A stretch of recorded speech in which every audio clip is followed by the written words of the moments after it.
અંદર આ પ્રકારની રીલ ટ્રેન્ડિંગમાં છે, બરોબર? એમાં શું હોય છે તો તમે આ પ્રકારનું જોઈ શકો છો ભાઈ, આ એક બોટલ છે,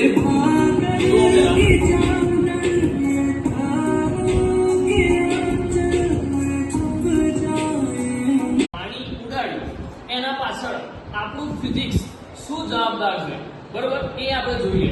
તો જો પાસ્કલે શું કીધું હતું કે જ્યારે પણ બંધ પાત્રની અંદર પ્રવાહી ભરેલું હોય તો એ પ્રવાહી ઉપર જો દબાણ લગાડવામાં આવે તો એ દબાણ દરેક જગ્યાએ સરખું લાગે છે.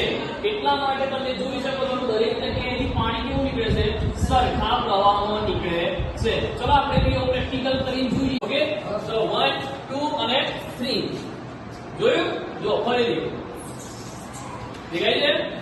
હે જોયું તમે? જો મૂકી દઉં છું તો દરેક જગ્યાએથી પાણી બંધ થઈ જાય છે, પણ